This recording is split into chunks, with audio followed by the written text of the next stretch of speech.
जय श्री गुरु सगळ्यांना. आज आपण पाहणार आहोत हलवा मच्छी फ्राय कशी करायची ती रेसिपी. जर आवडली असेल तर सबस्क्राईब नक्की करा. व्हिडिओ शेवटपर्यंत पाहायला विसरू नका. चला मग आपण पाहूया हलवा मच्छी फ्राय कशी करायची ती. इथे मी अखंड हलवा मच्छी घेतलेली. मच्छीवाल्यांकडून त्यांनी असे पीसेस करून दिलेले आहेत.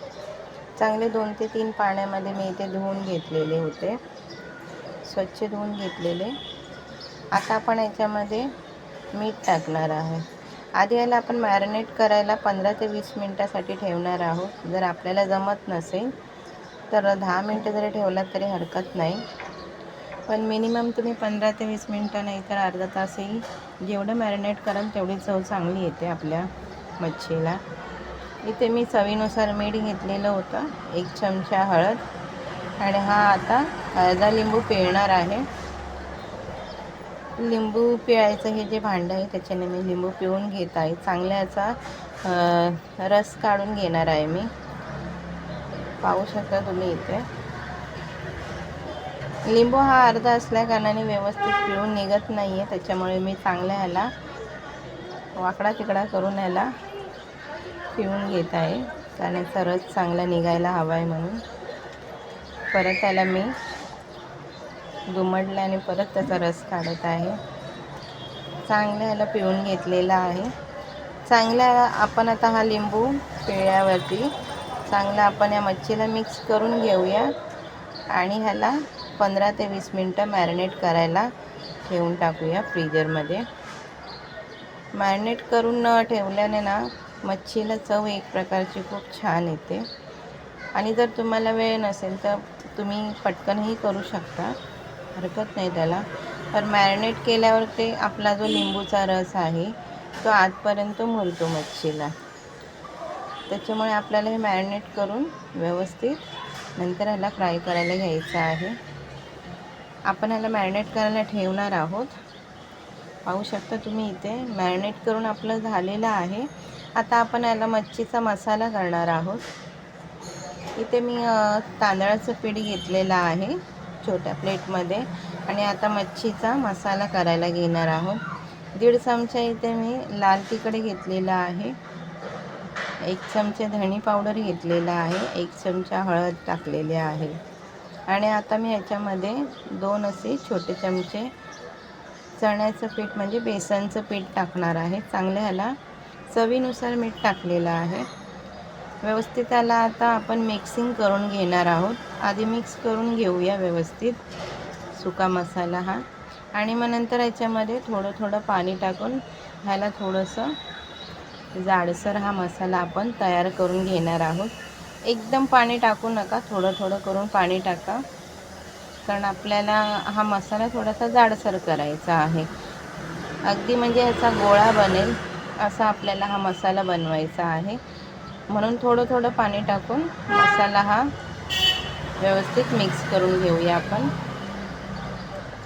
पाहू शकता तुम्ही इथे हा मसाला हा आपला तयार झालेला आहे.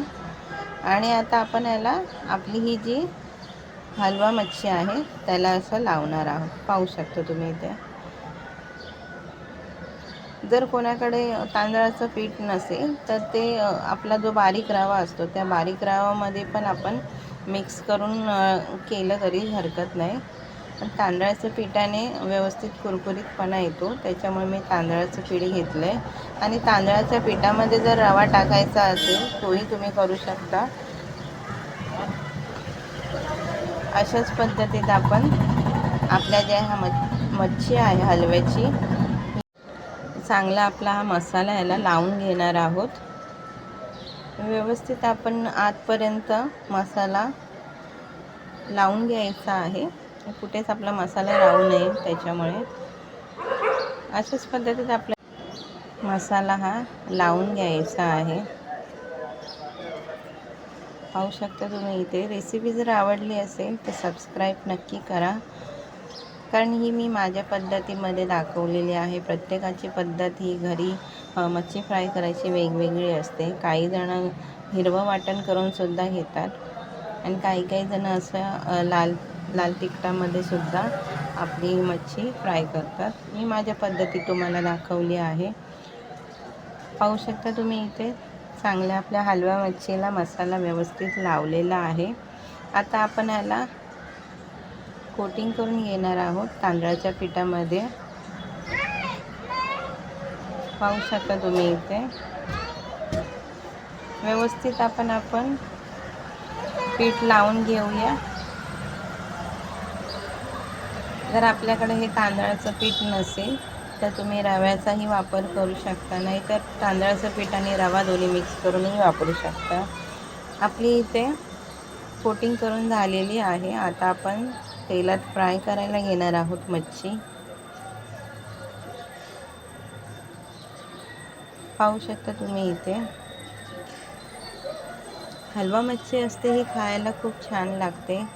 मच्छीला फक्त एक मधलाच काटा असतो, बाकी काटे नसतात मच्छीला.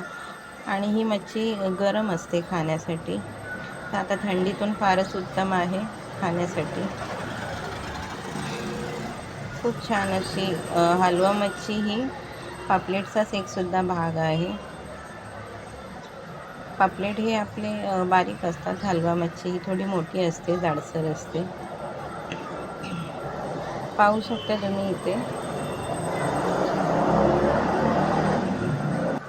मच्छी फ्राय करताना ही मंद गॅसवरच तुम्ही फ्राय करा आणि तेल जेवढं तुम्ही मच्छीला वापरता येईल तेवढंच टाका. कारण का कमी मच्छीमध्ये जर तुम्ही तेल टाकलात तर खालून करपते आणि कडवट वास येतो, कडवटपणा येतो मच्छीला करपल्यामुळे. पाहिजे तर तुम्ही तेल जेवढं आपल्या मच्छीला लागतं तेवढं टाका, पण कमी टाकू नका. पाहू शकता तुम्ही इथे व्यवस्थित आपली ही मंद गॅसवरती आपली ही हलवा मच्छी चांगली फ्राय झालेली आहे. जर तुम्हाला खोलवट जर असा तवा मिळाला तर खूपच उत्तम आहे. खोलवट तव्याने कशी तेल पण आपलं पसरत नाही आणि एक जागेवर राहतं आणि मच्छीसुद्धा आपली एका जागेवरती व्यवस्थित फ्राय होते. पाहू शकता तुम्ही इथे आपली हलवा मच्छी फ्राय झालेली आहे. उत्तमरित्या अशी मंद गॅसवरती व्यवस्थित दोन्ही साईडला फ्राय झालेली आहे. पाहू शकता तुम्ही इथे चांगली फ्राय झालेली आहे. आपण आता याला काढून घेणार आहोत, कारण आपल्याला गरज लागत नाही आता जास्त ह्याला फ्राय करायची. मच्छी जर कडक झाली आहे की नाही आहे ही पाळण्यासाठी आपण पळ्याने वरून दाबून बघायचं, याच्याने आपल्याला कळतं ही मच्छी झाली आहे की नाही आहे. पाहू शकता तुम्ही इथे मस्तपैकी ही आपली हलवा मच्छी फ्राय झालेली आहे. तुम्ही भाकरीबरोबर खा, नाहीतर नुसतं लिंबू टाकूनसुद्धा तुम्ही ह्याला खाऊ शकता. भेटूया पुढच्या रेसिपीला. जय सली.